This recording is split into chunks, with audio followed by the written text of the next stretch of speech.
너는 그들에게 전하여라. 나 주가 말한다. 누구나 넘어지면 다시 일어나지 않겠느냐? 누구나 떠나가면 다시 돌아오지 않겠느냐? 그런데도 예루살렘 백성은 왜 늘 떠나가기만 하고 거짓된 것에 사로잡혀서 돌아오기를 거절하느냐? 내가 귀를 기울이고 들어보았으나 그들은 진실한 말을 하지 않았다. 내가 이런 일을 하다니 하고 자책은 하면서도 자신의 악행을 뉘우치는 사람은 하나도 없었다. 그들은 모두 자기들의 그릇된 길로 갔다. 마치 전쟁터로 달려가는 군마들처럼 떠나갔다. 하늘을 나는 학도 제철을 알고 비둘기와 제비와 두루미도 저마다 돌아올 때를 지키는데 내 백성은 주의 법규를 알지 못한다. 너희가 어떻게 우리는 지혜를 가진 사람들이요 우리는 주님의 율법을 안다 하고 말할 수가 있느냐? 사실은 서기관들의 거짓된 붓이 율법을 거짓말로 바꾸어 놓았다. 그러므로 지혜 있는 사람들이 부끄러움을 당하고 공포에 떨며 붙잡혀 갈 것이다. 그들이 주의 말을 거절하였으니 이제 그들에게 무슨 지혜가 있다고 하겠느냐? 그러므로 내가 그들의 아내들을 다른 남자에게 넘겨주고 그들의 밭도 다른 사람들에게 주어 차지하게 하겠다. 힘 있는 자든 힘 없는 자든 모두가 자기 입속만을 채우며 사기를 쳐서 재산을 모았다. 예언자들과 제사장까지도 모두 한결같이 백성을 속였다. 백성이 상처를 입고 앓고 있을 때 그들은 괜찮다 괜찮다 하고 말하지만 괜찮기는 어디가 괜찮으냐. 그들이 그렇게 역겨운 일들을 하고도 부끄러워하기라도 하였느냐. 천만에 그들은 부끄러워하지도 않았고 얼굴을 붉히지도 않았다. 그러므로 그들이 쓰러져서 시체 더미를 이룰 것이다. 내가 그들에게 벌을 내릴 때에 그들이 모두 쓰러져 죽을 것이다. 나 주의 말이다. 예레미야서 8장 4절에서부터 12절까지의 말씀입니다.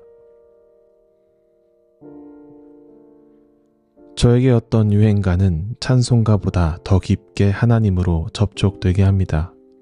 제게 익숙한 기독교의 정형된 단어와 개념으로 쌓인 딱딱한 감상이 아니라 서툰 언어로 포장된 하나님에 대한 날것의 감상을 느끼게 하는 까닭입니다.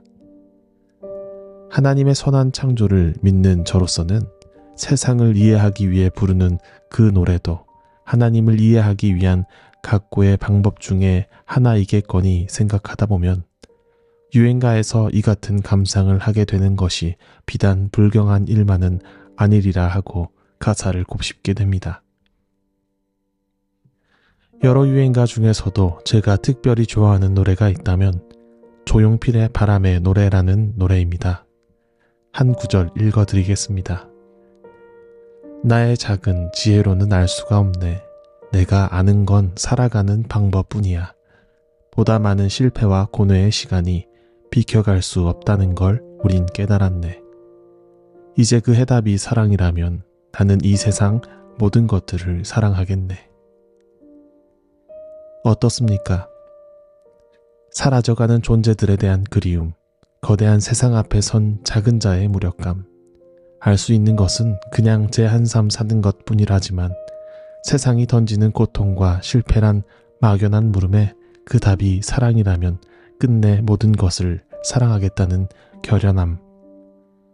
그저 유행가라기보다 무지함을 고백하는 겸허한 태도와 비켜갈 수 없는 고뇌를 담숙하게 인정하는 모양이 혹 어느 경건한 방랑자의 노래처럼 들리지는 않으십니까?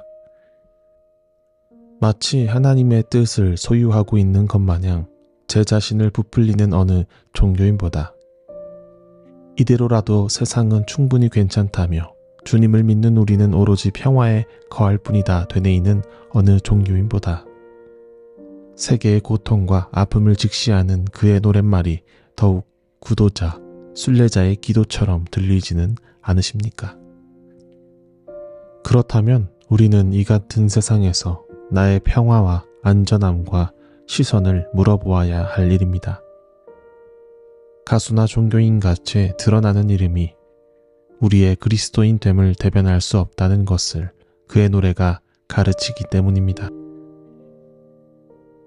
오늘 본문에서 선지자 예레미야와 대립된 이들은 괜찮다, 괜찮다 말하는 서기관들, 곧 종교 지도자들이었습니다.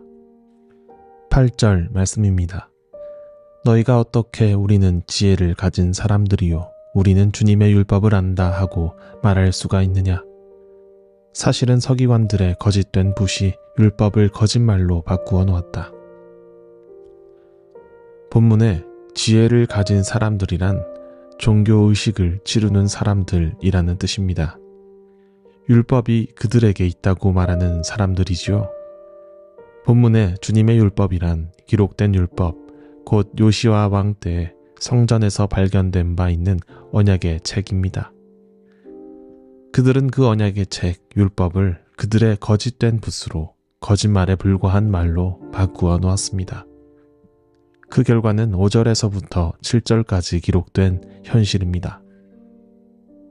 예루살렘 백성은 거짓말에 사로잡혀서 돌아오기를 거절합니다. 그들은 거짓된 말에 빠져서 진실한 말을 하지 않습니다. 드러나는 일들에 그 스스로 이런 일을 하다니 자책을 하면서도 뉘우치는 사람은 없습니다. 모두 자기들의 길, 잘못된 길을 향하여 익숙한 삶의 전장으로 전쟁터로 달려가는 군마들처럼 떠나갑니다. 거짓말에 빠져서 비둘기와 제비도 아는 제철과 돌아가야 할 곳을 알지 못합니다. 왜냐하면 그들이 주의 법규를 하나 알지 못하기 때문입니다.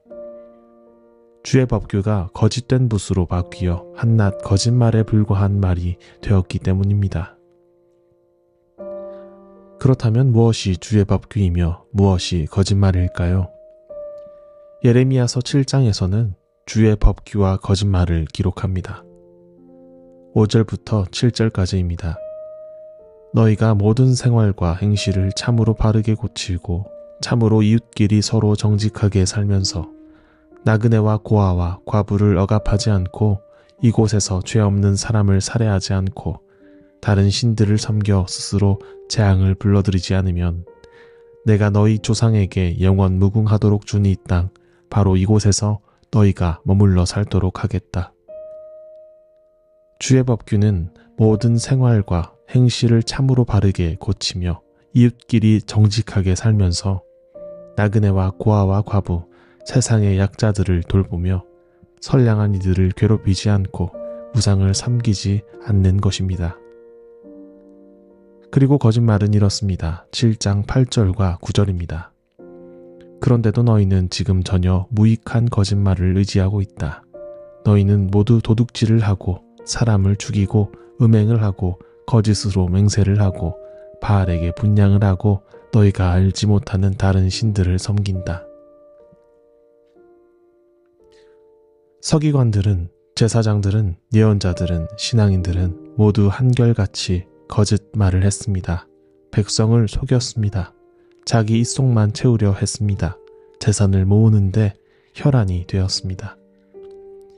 그들의 말로가 부끄러움을 당하며 공포에 떨 것이 분명하지만 탐욕에 멀어서 그 안에 양심의 소리와 성령 하나님의 인도를 거부한 까닭입니다. 그리 11절에 이렇게 말하지 않습니까? 백성이 상처를 입어 앓고 있을 때에 그들은 괜찮다 괜찮다 하고 말하지만 괜찮기는 어디가 괜찮으냐. 여러분, 신앙인으로서 우리 괜찮습니까? 정말 괜찮으십니까? 이러한 복잡하고 어려운 세상이지만 그리스도인이라서 괜찮으십니까? 아니요, 괜찮지 않습니다. 우리가 괜찮아서는 안 됩니다. 그리스도인은 그리스도 안에서 평화를 누리기만 하는 이들이 아니기 때문입니다. 저기 저곳에, 여기 이곳에 여전히 하나님의 형상으로 창조된 이들이 고통을 당하며 실패를 하며 고뇌에 휩싸이며 오는 겨울을 맨몸으로 맞고 잔혹한 전쟁이 평생의 낙인처럼 그 기억 속에 남을진데 비껴갈 수 없는 고통의 시간이 역사 속에 남을진대 우리가 그리스도인이라면 어떻게 괜찮다 하고 평화와 기쁨만을 말할 수 있겠습니까? 그렇다면 12절의 비난에서 우리 또한 벗어날 수 없을 것입니다. 부끄러운 일입니다. 역겨운 일입니다. 얼굴을 붉혀야 할 일입니다. 사랑하는 여러분, 우리는 괜찮다고 우리만 평안하자고 되뇌게 하는 그릇된 가르침에 그릇된 믿음이 아닌 타자의 고통에 동참하며 그들의 상처를 싸매어주며 그들과 더불어 사는 그리스도인 됨의 믿음이 있길 소망합니다. 비록 세상이 크고 혼란스러워서 내가 알 수 있는 것이 하나 없으나 그 해답이 하나님께서 예수 그리스도를 통해 보여주신 사랑이라면 우리 또한 이 세상 모든 것들을 사랑하겠노라 하고 노래하길 소망합니다.